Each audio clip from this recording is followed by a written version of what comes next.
Buongiorno a tutti, ci ritroviamo per un secondo dialogo intervista con Shilpani Dana e oggi procederemo con una serie di domande che sono arrivate alle nostre mail. Quindi partiamo subito con questa domanda. Mi chiedono: quando hai realizzato che in fondo questa ricerca era una trappola e come l'hai capito? Intanto buongiorno a tutti. Io credo che questa domanda si riallacci all'intervista precedente che abbiamo fatto tempo fa, in cui io e te avevamo affrontato questo argomento sulla ricerca che può essere e diventare una sorta di trappola. Allora, in realtà non è che uno si accorge che la ricerca diventa una trappola, quando però ha dei sentori, quando, l'ho detto l'altra volta, quando da un meccanismo, da un'abitudine, da un'immagine che hai di te, passi a un'altra immagine che hai di te. Quindi magari sei una persona che sta iniziando un certo tipo di ricerca, e abbiamo parlato anche del ruolo del ricercatore, lo siamo tutti perché stiamo tutti ricercando qualche cosa in questo mondo, da tutti i punti di vista, dalle relazioni agli aspetti personali, a quant'altro, a aspetti spirituali, fino ad arrivare all'illuminazione o come la vogliamo chiamare. E quindi è ovvio che all'inizio c'è una ricerca, nel senso che è una cosa che sembra mancare, non essendoci si diventa automaticamente ricercatori di qualcosa e si comincia ad andare verso. Quando mi sono accorto? Beh, mi sono accorto quando si iniziava a girare intorno, ma è indispensabile quasi per tutti questo tragitto. Per girare intorno intendo che parti da un punto, fai un grande giro del mondo o di molti mondi e poi a un certo punto ti ritrovi in quel punto. Ecco, quando mi sono ritrovato in quel punto mi sono accorto di quello che era la trappola della ricerca, ma non in senso negativo, in senso positivo. Dice, ah, è questo allora. Quindi ho rivisto il punto, passatemi il giro di parole, di partenza, dall'altra parte, quindi quando lo rifai completamente il giro, lo vedi, è come se percorri una strada all'inverso. E quindi questo mi ha fatto vedere un po' tutto quello che sono il movimento delle pratiche, della ricerca, degli insegnamenti, dell'inseguimento di qualche cosa, del voler raggiungere qualche cosa, oppure del voler ripetere alcune esperienze piacevoli o esperienze spirituali, o questo ripetere significa che non sei ancora a casa, cioè hai ancora necessità di camminare, quindi di ricercare. E quindi mi sono accorto di questa, chiamiamola trappola, quando ho visto il punto di partenza e il punto di arrivo che erano i medesimi. Quindi secondo te si può parlare di autoinganno? Sì, sotto un certo punto di vista sì, però ripeto, non è un'accezione negativa, si parte tutti da questo punto illusorio di dover ottenere, quindi con questa voglia e desiderio interiore, naturale di dover ottenere un cambiamento, un miglioramento, uno stato diverso, più piacevole del vivere, automaticamente c'è questo autoinganno. Ma che cos'è? È un'immagine, cioè noi siamo composti da immagini. Tu hai un'immagine di te stessa, io ho un'immagine di me stesso. Se non sono in grado di vedere, quindi ho bisogno di molta energia per farlo, di vedere che sono solo un mucchio di immagini rappresentative, è chiaro che continuerò ad assumere immagini. L'altra volta abbiamo parlato di ruoli Esatto. che si interpretava e si interpreta tuttora, ma che spesso, quasi sempre, non si ha la capacità di lasciare andare e stare nel proprio vero ruolo. Insomma, nel sonno profondo, che ruolo hai? Dimmelo un po'. Ecco, cerchiamo di ottenere, tra virgolette, non si può, ma giusto per comunicare, quello stato, cioè senza prive di immagini psicologiche di se stessi, da Infatti mi perpetuarsi. chiedono che cosa intendi esattamente per dispersione della mente. E si può partire da questo punto. Quante cose vogliamo noi? Quante cose vogliamo? Quanti desideri abbiamo? Innanzitutto cerchiamo di capirlo guardandoci un po' a fondo. Cioè, se vogliamo andare in tanti punti contemporaneamente, ciò è impossibile, questo è evidente. Ma anche se vogliamo raggiungere tanti punti e li facciamo uno per uno, significa che su un punto, una volta raggiunto, non ci stiamo per tempo sufficiente affinché maturi qualcosa, siamo già scappati altrove.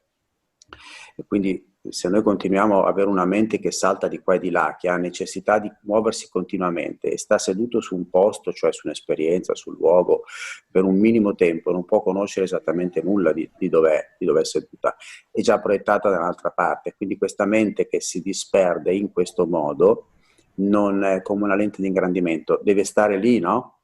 Per ricevere i raggi del sé, dell'intuizione, della realtà, affinché bruci l'illusione. Quindi la lente di ingrandimento è la tua mente, se continui a muoverla fai luce ovunque, ma non bruci nulla, cioè hai capito, no? Il raggio deve essere, ciò non significa che quello e il resto non viene fatto. No, fai tutto, ma lo dicevo l'altra volta quando parlavo un po' più personalmente delle mie esperienze, si può fare tutto, si deve fare tutto, ma il tutto è compenetrato da quel tipo di direzione, non so se mi capisci, che la mente vuole cercare di raggiungere. Quindi io facendo da mangiare, tagliando l'erba in giardino, camminando, nelle relazioni, stando da solo, stando in compagnia e quant'altro, ho quel tipo di attitudine non voluto intellettualmente, è nato, c'è, lo riconosco, non è una difficoltà che io devo fare per stare in quell'ottica. Infatti mi chiedevano se quello che poi tu dici è frutto della tua conoscenza personale o di un sapere appreso. Ma io credo entrambi, però principalmente ciò che mi fa esprimere, chiamiamolo questi discorsi, nasce da una esperienza personale. Ovviamente ho letto molto, ho studiato molto, conosco i testi e le principali filosofie, religioni e quant'altro, e tecniche, di sapere ne ho a sufficienza, ma ho visto che non mi è servito nei momenti di realtà, quando necessitava qualche cosa. In sostanza, quando pioveva, l'ombrello del sapere non mi è servito a non bagnarmi. Quello è stato un altro punto in cui ho compreso, torniamo alla prima domanda, che la ricerca diventava una trappola. Quindi il sapere ha ingolosito e nutrito certamente la memoria, il pensiero e la mente razionale, ma l'esperienza è un'altra cosa. E quindi il mio agire di oggi, il mio parlare di oggi è quello che è accaduto a me, semplicemente. Bene, allora, qua mi chiedono, ascoltando le tue interviste precedenti o come tu le chiami dialoghi, sembra proprio che non ci sia bisogno di nulla per essere, per così dire, felici. Mi potresti spiegare allora come le relazioni al fatto che nella scuola yogi che dirigi insegni invece un metodo come lo yoga per ottenerla? E che relazione c'è tra le classiche posizioni yoga e altre tecniche simili e la felicità? Sì, allora qua bisogna prendere un momento contatto con il paradosso in essere che è stato sollevato da questa domanda brillante. Certamente, da un lato si dice che è già tutto pronto, è già tutto qua, tutto è contenuto in te, tu sei tutto, la felicità è interiore, niente esteriore, bla bla bla bla. Ci sta, è giusto, nel senso che la realtà è quella, nel senso che noi parliamo dall'illusione, quindi da un punto di non conoscenza. E quando parliamo di realtà o sentiamo qualcuno che parla di una realtà diversa da ciò che noi immaginiamo, andiamo in tilt, va in frantumi o la rigettiamo in toto, quindi sono due queste le soluzioni.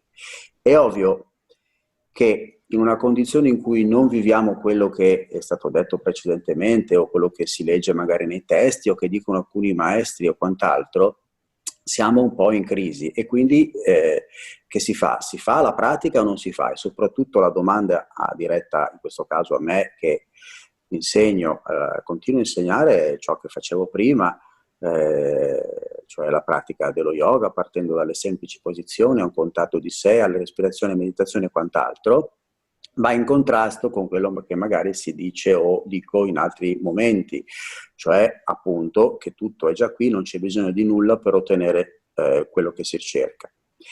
In realtà è così, ma se la mia mente non ce la fa a prenderlo, a vederlo, a visionarlo, ho bisogno di un aiuto in qualche modo. Ora, dall'esterno di aiuti non ne possono arrivare, le pratiche inducono all'elemento che c'è dentro, quindi all'elemento comprensione, coscienza e quant'altro, un auto risveglio a se stessa. quindi le pratiche di respirazione, di asana, di meditazione, di alimentazione, di giusto pensiero, di bhakti yoga, di karma yoga, fanno tutte, dovrebbero tutte fare questo tipo di autoalimentare un'energia che è dispersa in milioni di direzioni, rimanere un po' più centrata in una base. Quando l'energia si accumula in una base, la coscienza ha più capacità di autorivelarsi e quindi ciò che si evidenzia in un paradosso sparisce. Ritorniamo un'altra volta nel paradosso che sembra il fil rouge di questo dialogo. Ti chiedo scusa, il paradosso sorge perché guardate, chi ci vede due persone, no? Divise da due schermi, c'è una cosa e un'altra. Una è una donna e uno apparentemente un uomo, quindi abbiamo due menti, una fa una domanda e uno fa una risposta. In questo frangente è proposta il mondo della dualità, il due, ok? Secondo le filosofie, secondo la realtà non è divisa, non è due, non esiste il numero due, esiste solo il tutto.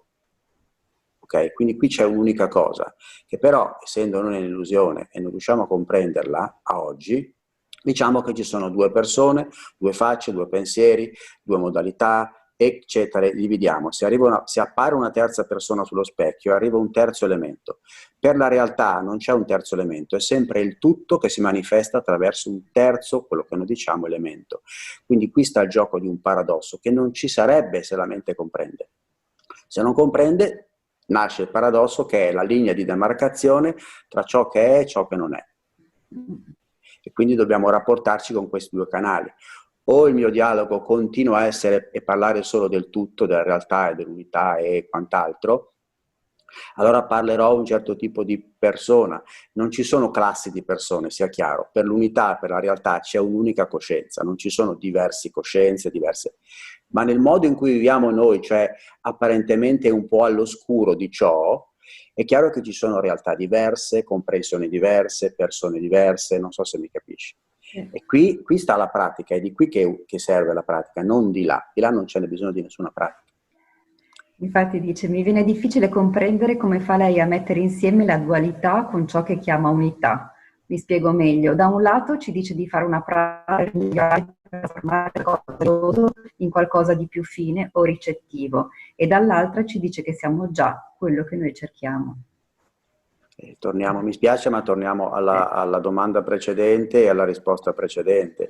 Da un lato si dice una cosa e dall'altro, ma questo capita un po' anche tra le nostre relazioni più dette comuni. Se voi osservate un po' le cose in giro, avete tante fonti, è giusto anche così, ci sono tante opinioni, però queste creano caos, perché una cosa dice una e l'altra ne dice l'opposto, ma questo vale anche nel mondo della scienza. Non sono tutti uguali, conformi, nel mondo della medicina, nel mondo del sapere, nel mondo della religione, ognuno ha un suo, no? Quindi in questo operandis, come si dice, è ovvio che ci sia questo tipo di relazione. Io come faccio a mettere insieme l'unità e la dualità? È semplice. L'unità è l'unica cosa che c'è, la realtà è l'unica cosa che c'è. In questa realtà ci sono tanti alberi diversi. Se voglio posso parlare della diversità degli alberi, il pioppo, il faggio, l'acero e via dicendo. Se voglio posso parlare solo del mondo degli alberi, e se voglio posso parlare solo della natura. Quindi in base a come voglio descrivere la realtà, posso renderla particolareggiata, quindi all'interno del calderone realtà tutto assoluto. Questo assoluto, allora, comprendiamo bene il fatto. L'assoluto, la realtà assoluta è una realtà relativa, come si dice spesso, crea già una divisione. Non c'è una divisione. L'assoluto è sia reale che irreale, cioè avete presente il simbolo, il modello famosissimo dello yin e dello yang, quel tondo con una sorta di S e da una parte bianco e da una parte nero, un punto bianco e un punto, insomma l'avete presente, il punto dello yin e lo yang, se no andatevelo a cercare online. Ecco, quello rappresenta, il simbolo del Tao, rappresenta perfettamente il discorso che stiamo facendo, cioè il tutto no? La realtà contiene in sé la particolarità. Non si può escludere una a favore dell'altra. L'illusione fa parte del tutto. Faccio un esempio altro. La luna e il sole, quindi la luce e la freschezza della luna o il buio della luna, non sono due cose. Il pensiero logico le divide in due cose, ma un pensiero più aperto, più realistico, e qui torniamo alla parola realtà, le comprende all'interno di un sistema solare. E i vari sistemi solari li posso vedere divisi, quindi i vari sistemi solari, o un oceano infinito di energia. Quindi la mia mente può descrivere in qualche modo solo il particolare all'interno del tutto. Non può descrivere il tutto, se non attraverso il particolare. Quindi il paradosso, il fatto che si facciano pratiche quando da un lato si dice che non servono, si può mettere insieme così: non servono, punto. Ma nella condizione in cui sei, che non riesci a comprendere, a vedere a oggi ancora il tutto, e tu parte di questo, non ne benefici di nulla, non godi di nulla, ti senti isolato, separato, con un sacco di problemi.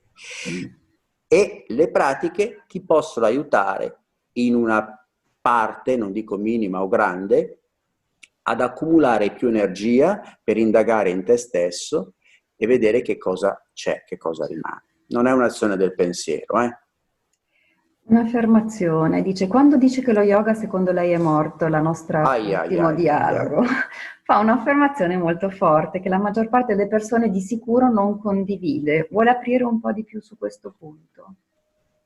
Lo capisco che le persone non lo condividano e sono anche d'accordo. Allora, lo yoga che è morto, ma sì, se dobbiamo guardare questo dialogo è yoga. Stiamo insieme tutti quanti cercando di indagare la natura più profonda del nostro essere, sia psicologico che quant'altro. E tralasciando questo aspetto basilare chiamiamo di ricerca di profondità maggiore di un oggetto, in questo caso il nostro essere, il nostro corpo, la nostra vita, le nostre relazioni, il nostro agire, il nostro cercare di essere in qualche modo più appagati, felici e quant'altro, che cosa fa? Fa sì che dica che lo yoga di oggi va, lo vedete tutti, in altre direzioni. Quale? È quello dell'apparenza, dell'apparire, del movimento, dell'asana, del mal di schiena, appunto. È ovvio che nella condizione letargica, infantile in cui ci troviamo, è spiritualmente molto scarsa, è più che evidente che la parte più facile per molti di noi è arrivare a poi successivamente a qualcos'altro. Quindi la porta d'ingresso dello yoga è quasi sempre per tutti oggi l'asana, quindi le posizioni, le lezioni yoga, il tappetino.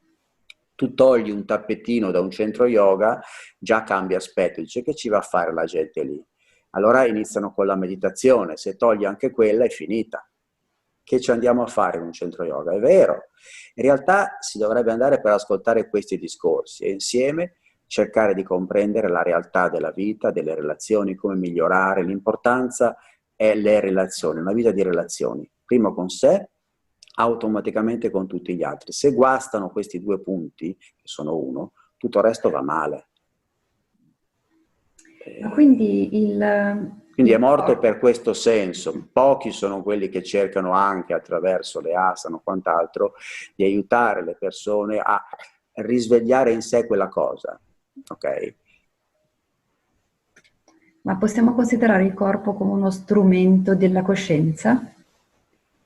Ma sì, certamente. Come fa a esprimersi la coscienza, che è coscienza? Come si esprime in un albero? Con la forma. Senza forma, dov'è l'albero? Non esiste, rimane il tutto, è invisibile la coscienza, l'energia. Cos'è l'energia? Nulla. Quando è che si vede l'energia? O quando prendi la scossa, o quando c'è un fulmine, o quando c'è un corpo, quindi una forma. Il suono è una forma del nulla, il nulla è nulla, non c'è niente. A un certo punto appare un suono, quello è una forma, è uno strumento per l'energia, per farsi conoscere in qualche modo, o per esprimersi. Cos'è il Big Bang, se mai ce n'è stato uno? ovviamente c'è stato secondo la scienza, ovvio, è un modo per nulla, per l'assoluto, per farsi sentire, si manifesta.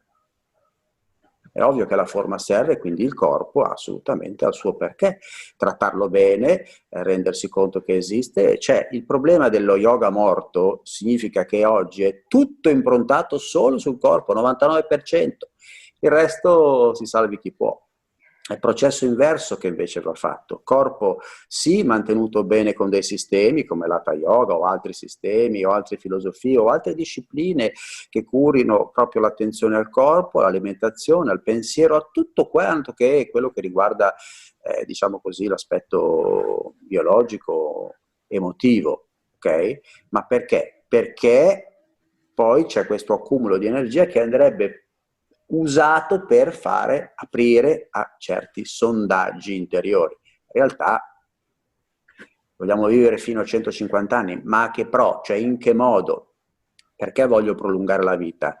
Per continuare a soffrire o avere gli stessi problemi, ma è assai sciocco ed è quello che si fa. Ecco perché dico che lo yoga è morto, perché la maggior parte di noi oggi, così abbastanza veloci e irrequieti e poco concentrati su un'unica cosa o poche cose, lo prendiamo per aumentare la dose di distrazione mentale. Quindi prima un po' di forza per rendere di più. Questo va bene al manager che deve fare un po' di meditazione, rilassarsi per ottenere una mente lucida per una riunione e gestire alcuni problemi. Ma facciamo tutti così in realtà. Ho capito, Quindi quindi in sarebbe questo una questione senso, opportunistica. Cioè... e certo, usiamo le tecniche per un'altra direzione, per rendere di più, essere più efficienti nel mondo del lavoro, ma ci sta. Solo che è una catena senza fine, cioè non è questo, lo stiamo usando all'1% lo yoga così, ecco perché dico lo yoga è morto, perché usato così è usato all'1%, anche se a noi sembra tantissimo, perché alzarsi una mattina, essere pimpanti, andare in ufficio e rendere di più è qualitativamente migliore per tutti, o avere un po' di buon umore, ma sono cose altalenanti. Poi le maschere cadono, le condizioni cadono, tu invecchi, il tempo passa e alla fine cosa hai nel paniere? Nulla, se non quello che hai lasciato. Quindi si può dire che una forma di controcultura sia l'autosservazione? Ma non direi controcultura, la gente poi è obbligata a un certo punto a osservarsi, perché quando va in tilt e in frantumi psicologicamente, soprattutto in certi periodi, o quando qualcuno ti lascia, o qualcuno muore, o qualcuno perdi un lavoro, sono tanti aspetti. Il vivere è fatto di perdita e di chiamate di guadagni, sono tutti temporanei, solo che uno porta piacere, il guadagno, in tutti i sensi, l'altro porta sofferenza, la perdita, in tutti i sensi. Quindi a un certo punto una persona sana, per forza a un certo punto si fa domande, dice ma com'è qui, si può uscire da questo, com'è questo fatto? E quello che fa solitamente è rivolgersi agli specialisti, ai guru, ad altre persone, chi più ne ha più ne metta. Se la persona si rivolge a qualcuno che sa ciò che pensa, che dice, è più fortunata di altri, se no gira nel calderone. Stamattina non riesco a parlare, chiedo scusa a tutti. Quindi questo è il dato di fatto, insomma. E quindi mi ricollego con un'altra domanda. Quindi la sofferenza è funzionale, come mai per alcuni il risveglio è nella sofferenza, cioè in qualcosa che è oltre il limite del quotidiano? È molto semplice, che il limite del quotidiano sono le nostre certezze. Qualcuno lo chiama una comfort zone, cioè dove tutti quanti vogliamo stare. Ci mancherebbe, non ho mai trovato nessuno che in una condizione piacevole dica adesso sono stanco e voglio andare in una condizione spiacevole. L'essere umano non lo farà mai, ma spesso si entra in una letargia meccanica, no? Una letargia che ti fa semplicemente camminare o correre, dipende dai tuoi ritmi. E quindi questo ritmo è un ritmo di una macchina che deve lavorare, ma tu non sei una macchina, anche se il corpo fisico può essere spesso paragonato a, sei molto di più, però ti perdi strada facendo. Quindi come fai a recuperarti? Te lo chiedo io. Rispondi tu, prova. E non essere più la macchina, cioè vedere... Ma no, è possibile non E non essere più puoi la essere più la macchina. Se macchina. sei nel corpo, il tuo corpo ha necessità ha ritmi, ha bioritmi, ha necessità di abitudini e quant'altro. Però questo pungolo della sofferenza in realtà è il pungolo della relazione, cioè guarda una relazione. All'inizio attrae e c'è una continuità e soprattutto una grande affinità. Poi la relazione muta, tutte le relazioni mutano, non c'è una sola relazione che rimanga stabile a sé. Quando muta ti pungola, cioè ti mette in là, questa non me l'aspettavo, questo ti fa un po' scuotere, una sorta di risveglio, dice ma vediamo un po', ti fa aprire la visione, prima era concentrato su un punto e basta, no? Ora si apre, la sofferenza fa la stessa cosa, prima eri fissi in un'abitudine, in una routine, in un tuo modo di pensare, tutto doveva essere così, guai a toccare le cose che ho sistemato. Arriva il pungolo, ok? La tua mente è obbligata ad aprirsi e questa apertura può creare all'inizio disperazione, senso di vuoto, senso di paura, senso di solitudine, tanti sono gli aspetti, no? Ma se la penetri e non ne scappi, non ne rifugi, ti matura, ti rende stabile, ti dà dei grandi vantaggi, anche se all'inizio non sembra, forse. Perché a volte anche quando si ascoltano, si leggono dei testi o si ascoltano delle parole di qualcuno che è particolarmente ispirante per noi in quel momento, sembra proprio che ci sia una rottura, quasi ci fosse uno specchio che va in frantumi, un vetro che va in frantumi. Quindi questo potrebbe essere una forma di rottura di uno schema meccanico. Sì, assolutamente sì, la mente è sempre pronta, è un grande territorio. In base a come tu la nutri, essa reagisce, quindi se la nutriamo sempre delle solite certezze, va in frantumi per conto suo, perché una mente che è assolutamente certa di tutto ha già creato delle barriere tra sé e la realtà. La realtà è fonte in continua di ispirazione, perché la realtà è completamente mutevole, guarda la natura, cambia in continuazione ma sembra sempre se stessa. Ci sono le stagioni che adesso non ci sono più, sono un po' meno, ma ha un movimento continuo. Se io invece mi trincero solo dietro la primavera, è finita. Non scoprirò mai l'autunno né mai l'estate, non so se è chiaro l'esempio. E quindi una mente costruita così, fatta di fonti, di abitudini rassicuranti per stare psicologicamente al sicuro, in realtà non sta mai al sicuro, si trincera dietro una falsità enorme. Ed è solo con la sofferenza o con altri sistemi che giungono, tra virgolette, dall'esterno, che vieni toccato, risvegliato, in cui i tuoi muri hanno la possibilità di essere lasciati andare. Anche se all'inizio tu offri una doppia barriera quando arriva la sofferenza o quando arriva il momento in cui le cose traballano, offri una terza barriera, perché continui a voler mantenere quieto ciò che sta dentro, che non è mai stato se non in apparenza. Quindi è un contatto con la realtà, è un contatto con la realtà che però vogliamo in qualche modo starne alla larga, stare nel nostro cosiddetto mondo di immagini. Ho un'immagine. Che immagine hai di te stessa oggi? E rifletto quello che vedo in questo momento. Vabbè.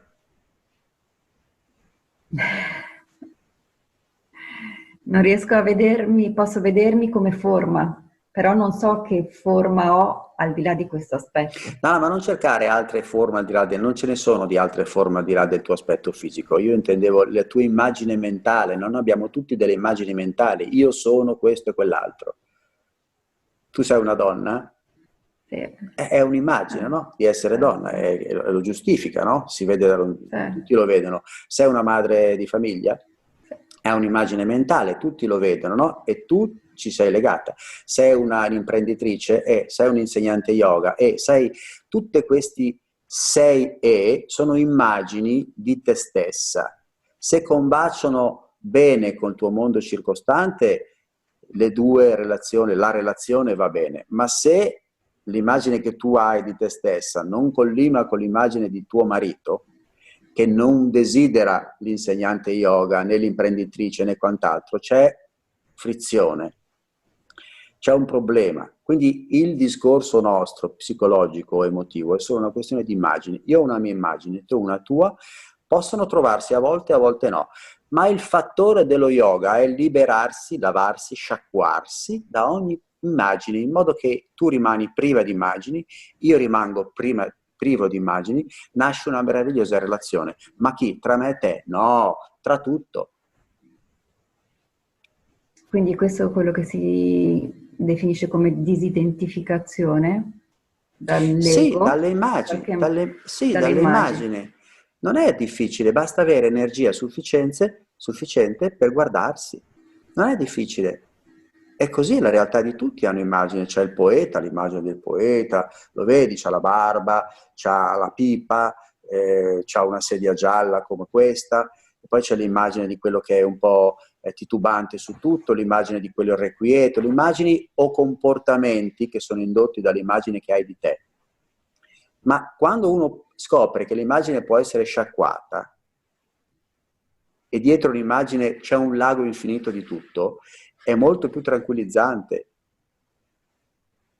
Mentre l'immagine che hai di te è psicologica, quindi mutevole, e quindi ti tiene sempre in allerta perché la vuoi tenere sempre pulita, ma non è possibile, invecchi, La non vuoi solo comunque sempre fisicamente. epicchettare perché rimanga, perché Trasformare, rimanga. trasformare o adeguare al momento. Ora, l'altra volta abbiamo parlato di ruoli, non confondiamo i ruoli con le immagini, che sembrano le stesse cose. Interpretare e stare nel ruolo giusto al momento giusto è meraviglioso, è bellissimo. In questo caso sembriamo una persona che intervista e un intervistato e stiamo mantenendo questo ruolo. Finisce questa intervista, io vado a lavarmi le mani e magari vado a giocare a pallone, non lo so. Non so se mi No, ho capisci. capito, Quindi siamo per perfettamente. forza tutti legati da immagini o da ruoli. Non è un fattore disturbante, ma se ho molta energia posso andare oltre, cioè più in profondità e vedere che cosa sono io in realtà. Quindi la domanda chi sono io? Ha un senso, anche se è folle ed è sciocca, perché non c'è risposta. La risposta è solo per una forma, un'immagine, sono questo, sono quell'altro, ma cosa sono io non può avere una risposta. Se ce l'ha, è falsa, non può essere data. Quindi non stare neanche lì a fartela, anche se molti maestri hanno suggerito l'autoindagine con la scusante del chi sono io, ti tenevano lì seduto ad accumulare energia a te e non farla disperdere. Questo era il trucco. Era come Una una stampella, pratica, una pratica, era una tecnica una anziché tecnica come una meditazione, o come altre una... cose, o altre cose. Ok, È utile o è inutile? Siamo sempre al punto di prima. certo. È utile nel momento in cui sono in una condizione, inutile in un'altra. Quando noi sentiamo parlare dei grandi maestri o delle persone cosiddette illuminate, e se loro continuano a dire che è inutile, inutile, inutile, per te è aria fritta, non ci capisci niente, tu ne hai necessità invece, quindi per te c'è bisogno di un altro dialogo, no? Se la tua immagine collima con ciò che senti, allora la ascolti, se no la rigetti, la rifiuti. Allora, procedo con un'altra domanda. Mi dice, c'è una realtà chiamata assoluto o energia e un'illusione o apparenza chiamata relativo o mondo relativo, oggettivo. Puoi dare un tuo parere su questo aspetto che sembra più che altro un labirinto in cui perdersi?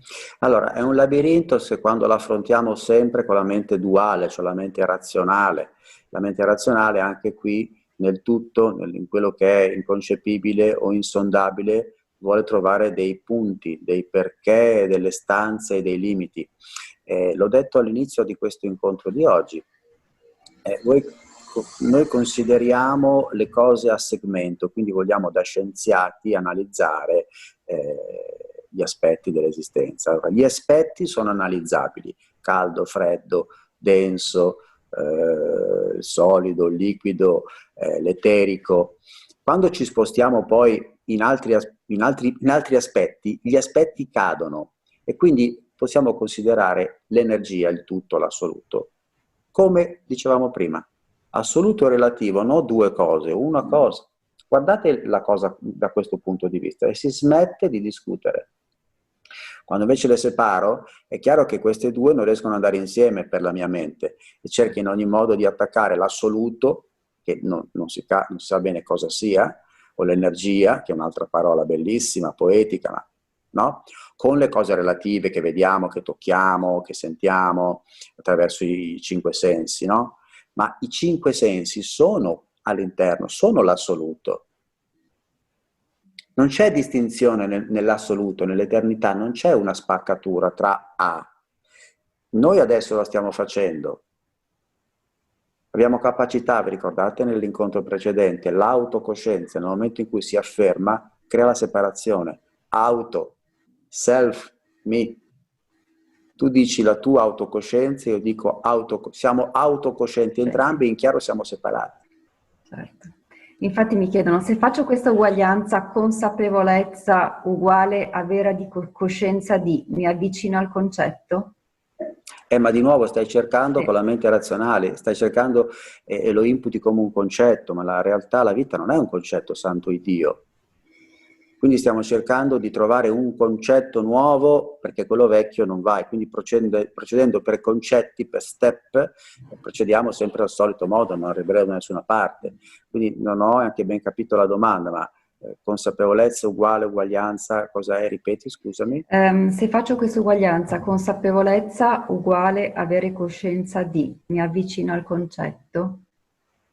Ma allora, consapevolezza e avere coscienza di è la stessa cosa. Forse questo voleva intendere È la capire, dopo stessa una cosa. spiegazione delle parole. Sei cosciente di, e di che cosa? Ma di tutto. O di nulla, perché la coscienza di sembra essere a disposizione di tutti, ma in base a come essa è in qualche modo utilizzata o utilizzabile dal, diciamo così, dal conduttore di questa coscienza, in qualche modo, sembra focalizzarsi su qualcosa o rimanere distratta in mille altre faccende, ma non c'è un problema. Osserva. Tu che sei molto concentrata, presente e consapevole, e io che sono completamente distratto, inconsapevole, per il tutto, per l'energia, che differenza c'è? Nessuna. Dove sta la differenza? Per questi due individui che sono separati dal tutto. E allora a te porterà più giovamento essere pienamente cosciente, e a me porterà, certo non giovamento essere incosciente, inconsapevole, mancante di, non mi accorgo delle cose, non sono in contatto con nulla, non so se è chiaro. Sì.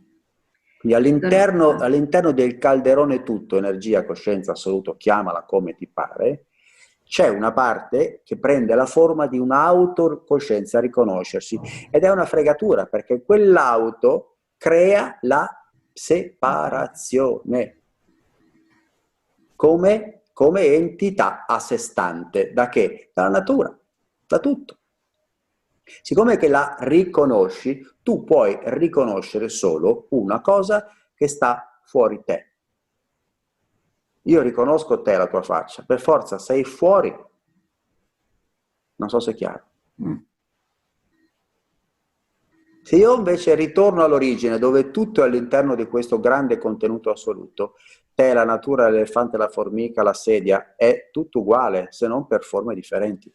Ma non mi sento separato. Questo è il passaggio molto interessante che si può ogni tanto fare, non si fa mai, e qui dico che lo yoga è morto, perché queste cose si sentono poco e sembrano complesse, sono di una semplicità paurosa, talmente paurosa che non le vedi. Dobbiamo renderle complicate per capirle un po'. Infatti chiedono, ho ascoltato la tua ultima o prima intervista e ho una semplice domanda da farti, perché queste cose non le spiego, le insegni quando fai lezioni a noi allievi? Ahimè, io in realtà cerco di fare il possibile in base a che cosa c'è davanti, cioè la coscienza sembra che non abbia delle premeditazioni su che corso faccio oggi, che seminario, che workshop, se quelli sono tutti i titoli che si danno per dire alla gente un po' che cosa si vuole fare, ma in realtà è sempre nel momento presente che accade qualcosa, la meraviglia è nel momento presente, non in ciò che programmo precedentemente, anche se anche lì può essere stato fatto nel momento presente, perché solo quello c'è. Ma torniamo al punto. In realtà viene fatto con una prima indicazione a osservare se stessi attraverso la cosa che hai più vicino, il corpo. Si parte da lì.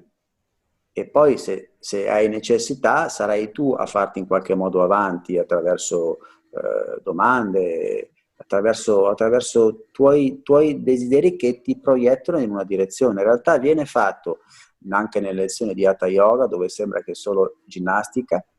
In realtà c'è sempre una parte di autoascolto in cui cerchiamo di accumulare energia solo all'interno e non dispersa in tutto ciò che è anche l'apparire dei nostri pensieri, che rimangono un po' sullo sfondo.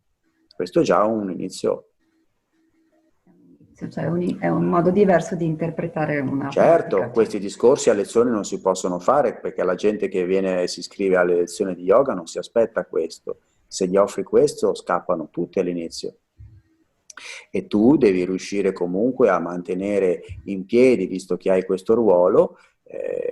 Io mi sono trovato in questo ruolo non precedentemente voluto, ma è accaduto, e a oggi ancora sussiste con leggere modifiche. Mi ci sono ritrovato e automaticamente tengo in piedi ciò che è il caravanserraglio. Che cos'è? È un grande circo in cui entrano ed escono spettatori. Questi spettatori sono intrattenuti in diversi modi. Il più facile è quello dell'Hatha Yoga, principalmente da noi in Occidente, o la meditazione, cose che sono entrate nell'immagine mentale più facilmente. Quindi ci si approccia allo yoga con questo modello. E nel frattempo, quando gli spettatori sono seduti, gli si offre, o comunque la coscienza esprime anche il suo alto potenziale, che è appunto quello di indagare realmente qualcosa in più che il solo esercizio fisico, ecco. Può non interessare questo, a molti non interessa, perché non interessa semplicemente. Sembra che ci sia una sorta di pensiero che collega tutte le persone, quindi è come se ci fosse un pensiero collettivo sullo yoga, quindi non diventa solo un pensiero personale, è un pensiero come se fosse fuori dalla nostra mente. Cioè è possibile che ci siano delle forme di pensiero che si È un po' creano? logorroica questa domanda, non so cosa voglia... Voglio dire che la forma del pensiero arriva prima dell'individuo. Ma l'individuo è il pensiero, allora cerca di capire questo passaggio. Non puoi dividere, vedi un altro errore, non puoi dividere l'individuo dal pensiero e il pensiero dell'individuo. Sono una cosa Non se ne esce sola. più. Ah, non se ne esce più, è una cosa sola, è molto semplice. L'individuo è un pensiero. Che cos'è un pensiero? Un'immagine di te, l'abbiamo detto prima. Quindi l'immagine del mondo di oggi è un'immagine di questo formato. In questo formato non è formato di 10 anni fa, né di 50, né di 700, né del 1700, come hai nominato l'altra volta la Shiva Samhita, un testo sacro induista. Quindi ogni immagine è contemporanea al suo tempo. Qual è il filo denominatore comune di tutte le immagini, di tutti i tempi, di tutti i pensieri? Sempre quello. L'uomo a sé non basta ed è infelice di fondo, non in superficie, di fondo. Non ha ancora scoperto come rendere felice il fondo, che è fonte di ogni felicità. Qualcuno lo ha scoperto, ha tracciato inizialmente delle vie che poi sono traslate di mente in mente e hanno subito elaborazioni. Il buddismo, se lo ricordi, era un singolo insegnamento del Buddha, che poi si è diramificato in decine di rami del buddismo. Così le altre tradizioni, così lo yoga. Oggi poi di yoga ne abbiamo 15.000 formati. Senti, hai parlato invece della paura della morte. Che cosa significa per te quindi questa condizione dell'esistenza? Adesso non significa nulla, non è una delle immagini che mi viene alla mente, come si dice spesso. Io, più che occuparmi di questa paura fondamentale, ma se devo dare una mia opinione personale su ciò che è la maggior parte della paura di noi tutti, la paura della morte, siccome che non conosciamo nulla di questo fatto, lo vediamo attraverso gli altri. Cioè è una perdita di qualcosa. Allora, se ho paura della mia morte, cioè che io muoia personalmente, non ho paura della morte in sé, di cui, ripeto, non conosco o non ricordo nulla, ma diciamo non conosco nulla di questa condizione, sensazione. Cosa sarà mai? Molti la descrivono come un momento di grande libertà, ma lasciamo perdere. Per me è una fottuta paura, perché? Non per quello che può rappresentare in realtà, che non conosco nulla, lo ripeto, ma perché sono obbligato a lasciare tutto. È proprio la resa dei conti. Oh, qui si lascia tutto: parenti, amici, case, fidanzate, amanti, cani, macchine, immagini, di tutto, si lascia tutto, e non sono pronto a lasciare neanche i miei pantaloni oggi, figuriamoci la morte, che mi mette a contatto con la realtà ultima di nuovo. Quindi di nuovo scatta la paura, e ci ricolleghiamo ai pensieri detti nell'intervista precedente, che tiene in piedi la grande voragine del cosa sarà. Ma se non lo capisco in vita che cos'è la morte, figuriamoci negli ultimi periodi. È interessante. Quindi diciamo che questo percorso yogico potrebbe essere una sorta di anticipazione di morte, nel senso come... Sì, ma al positivo, non Sì, assolutamente. certo. Morte in questo caso al positivo, ma di che cosa? Di qualcosa che esterno a me continua a non essere permanente e non stabile. Io lo desidero, lo voglio sempre con me, vicino a me, ma quello non ci sta, perché è indipendente dal mio desiderio di stabilità e certezza e felicità. Questa è una piccola morte che, se ogni giorno viene applicata alla condizione della mia relazione sociale, esteriore, mi rende piano piano più sveglio. Non so se è chiaro. Io vorrei che tu stessi sempre qui ad intervistarmi, perché mi rendi felice, mi riempi di lodi. Ma non ci stai, perché tu hai altre cose da fare. È una piccola morte per me. Come reagisco?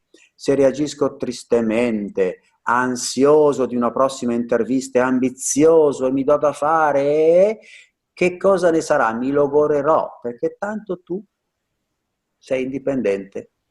O ti pago, allora comincio ad essere dipendente, e allora so che ritornerai a fare un'intervista. E questo dialogo, questa relazione la applico alla coppia, ai figli, al lavoro, agli amici, a tutto, a tutto. Queste sono le piccole morti, che in realtà donano vita, libertà, e sgombrano da incertezze. Ma voi capite che di solito si parla della morte del corpo fisico, ma neanche il proprio, quello altrui. Ma ho perso una relazione, non un corpo. Quindi se non mi abituo a perdere, tra virgolette, o a conoscere o a guardare con una mente più ampia che cos'è la vita, è chiaro che poi il problema morte rimane sempre irrisolto, semmai può avere risoluzione.